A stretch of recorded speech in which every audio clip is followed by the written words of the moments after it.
Alkisah, ada sebuah kerajaan di Pulau Jawa. Kerajaan itu dipimpin oleh seorang raja yang bernama Prabu Tapa Agung. Ia mempunyai dua orang putri yang bernama Purbararang dan Purbasari.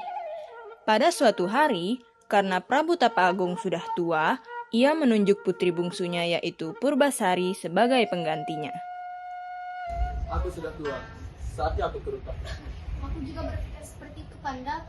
Tapi aku bingung memilih Purbararang atau Purbasari. Aku sudah memutuskan untuk memilih Purbasari sebagai penerusku. Baiklah jika itu keputusanmu. Tetapi apa alasan memilih Purbasari menjadi ratu? Aku melihat Purbasari memiliki jiwa kepemimpinan yang bagus dan mampu menjadi ratu yang adil bagi rakyat-rakyat kami. Baiklah jika itu keputusanmu. Aku akan selalu mendukung Kanda. Mendengar keputusan Prabu Tapa Agung, Purbararang jelas tidak terima. Aku adalah putri Suraya, seharusnya yang ada memilihku. Iya, Anda seharusnya Purbararang tidak seterusnya. Keputusanku itu sudah bulat. Tapi ayah, jangan membantahku, Indah Jaya. Kemarahan yang sudah memuncak membuat Purbararang berniat mencelakai adiknya. Ia meminta seorang dukun sakti untuk menyihir Purbasari. Bah, bisa kamu menyihir Purbasari menjadi jelek? Tentu bisa, Tuan Putri. Tapi apa imbalan untukku? Aku akan memberimu emas yang banyak. Yang penting Purbasari menjadi jelek. Tentu, Tuan Putri. Berikan ramuan ini ke dalam minuman Purbasari. Baik, Mbah. Ingat, Tuan Putri, kutukan itu akan hilang jika Putri Purbasari menemukan pasangannya. Aku yakin, Mbah, dengan kalian Purbasari yang buruk rupa, tidak akan ada pemuda yang mau mendekatinya. Sekarang, mana imbalan? Ini, terimalah setengahnya. Nanti, setelah ramuan ini terbukti, aku akan menambah kalian untuk Mbah. Setelah kembali ke istana, Purbararang diam-diam memasukkan ramuan yang telah ia dapatkan ke dalam minuman Purbasari. Hai Purbasari, kamu sedang apa? Ada apa Purbararang? Ini aku membawakan minuman. Minumlah. Baik, terima kasih. Keesokan paginya, Purbasari pun berubah menjadi jelek. Kulitnya dipenuhi bintik-bintik merah. Ayahanda, lihatlah Ayahanda. Apa yang telah terjadi pada diriku? Masa Ayahanda menunjuk orang seperti dia untuk menjadi pemegang kuasamu? Astaga, betul putriku. Pengawal, cepat usir Purbasari dari istana. Dan Dayang, ikuti mereka. Ayahanda, jangan usir aku. Aku juga tidak tahu apa yang telah terjadi pada diriku. Kanda, apakah ini tidak terlalu berlebihan?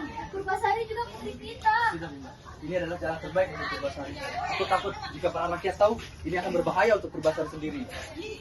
Bunda jangan mengkhawatirkanku. Aku akan baik-baik saja. Sudah, jangan menangis putriku. Pengawal, cepat usir. Iya, Kemudian, Purbasari diusir dari istana dan dibawa ke sebuah gubuk di tengah hutan oleh para pengawal dan Dayang. Beberapa hari setelah kejadian itu, di kerajaan terjadi kekacauan besar akibat sikap buruk Purbararang. Ia bersikap tidak bijaksana terhadap rakyatnya setelah ia diangkat menjadi ratu.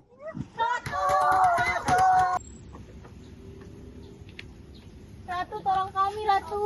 Kami 3 hari tidak makan. Ya, Ratu. Sedikit harapan Ratu bisa membantu untuk memberikan kami makanan. Kasihanilah kami, Ratu. Lancang sekali kalian. Berani meminta makanan kepada Ratu. Dayang, usir mereka. Tidak, jangan begitu, Dayang. Sementara itu, para Dayang yang khawatir dengan keadaan Putri Purbasari memutuskan untuk pergi mengantarkan makanan.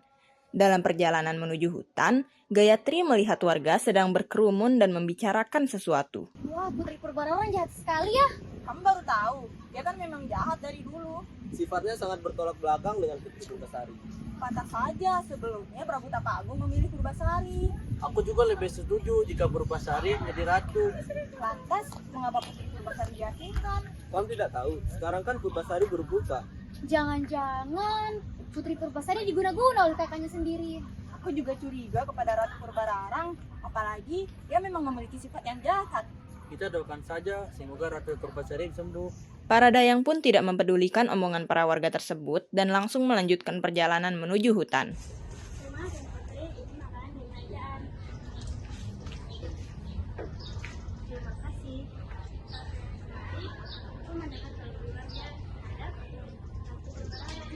Ya, apa yang terjadi?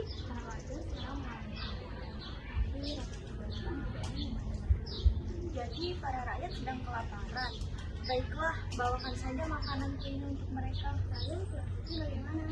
Tenang saja, persediaan makananku di sini masih ada. Tuan Putri jadi baik ya di sini. Kalau terjadi apa-apa, mintalah bantuan kepada Anda. Dan mungkin Anda tidak mau membantu. Itu Tuan Putri. Baiklah Dayang.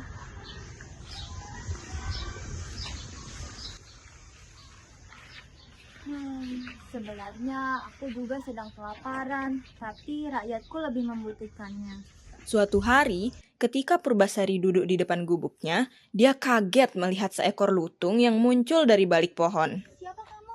Tenang Tuan Putri, namaku Lutung Kasarung. Aku hanya ingin berteman dengan Tuan Putri. Baiklah, aku akan berteman denganmu. Akhirnya, Purbasari dan Lutung Kasarung pun berteman. Lutung Kasarung sangat perhatian dengan Purbasari. Ia sering membawakan bunga-bunga yang indah. Pada suatu malam bulan purnama, Lutung Kasarung pergi ke tempat yang sepi, lalu bersemedi. Lutung, apa yang sedang kamu lakukan? Tiba-tiba, tempat bersemedi Lutung Kasarung berubah menjadi telaga kecil. Tuan Putri, batulah mukamu di sini. Memang apa manfaatnya bagiku? Coba saja Tuan Putri.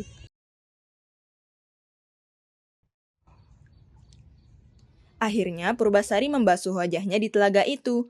Tak berselang lama, kulit Purbasari menjadi bersih dan cantik kembali. Wah, apa yang telah terjadi padaku? Aku kembali seperti semula. Terima kasih, Lutung. Sama-sama Tuan Putri. Keesokan harinya, Purbasari dan Lutung Kasarung pergi ke istana bersama-sama. Putri Purbasari telah kembali. Kita harus memberitahu raja kalau Putri Purbasari telah kembali.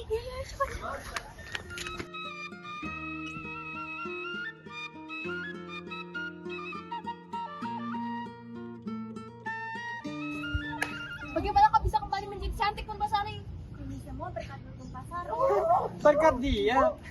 Kamu yakin Purbasari? Raja dan Ratu menghampiri Purbasari sambil memeluk sang anak. Purbasari, kau perlu kembali ke istana, nak. Selamat datang kembali ke istana Purbasari. Wah, syukurlah akhirnya Putri Purbasari telah kembali. Iya, dan keadaanmu sudah kembali seperti semula. Aku merasa melihat keadaan Tuan Putri sekarang. Warga yang mendengar kabar kalau Purbasari telah kembali merasa antusias dan berkerumun di istana. Purbararang yang melihat para warga mendukung Purbasari pun sangat marah dan menantang Purbasari di hadapan semua warga kerajaan. Baiklah, salah. Tapi sekarang, ayo kita adakan tamparan tunangan kita. Ini tunanganku. Aku adalah tunangan Purbararang. Aku pria tertampan di kerajaan ini. Dia adalah tunangan. Lutung Kasarung pun melonjak-lonjak girang seakan-akan telah memenangkan Purbasari. Ini tunanganmu. Iya, memangnya kenapa? Hei Purbasari, apakah kamu yakin kamu bakal menang? Aku sangat yakin, maka aku sangat menyayanginya. Pantes sih, muka kalian hampir mirip. Kamu yakin? Apakah kamu yakin Purbasari? Dia adalah kera, kamu yakin? Ayahanda, Bunda, aku sangat yakin karena aku merasa bahagia di saat itu. Di tengah keresahan banyak orang, terjadi suatu keajaiban. Lutung Kasarung tiba-tiba berubah menjadi pemuda yang sangat tampan. Lutung, kau ternyata adalah seorang pangeran. Iya Putri, aku adalah seorang pangeran. Aku telah dikutuk oleh neneknya menjadi lutung. Hanya jika sejatilah yang bisa mengubahku menjadi semula. Dengan berat hati, Purbararang pun mengakui kekalahannya di hadapan semua orang. Baiklah, aku mengakui kesalahanku. Aku juga minta maaf padamu karena telah berbuat jahat padamu Purbasari. Tidak apa-apa, aku sudah memaafkanmu Purbararang.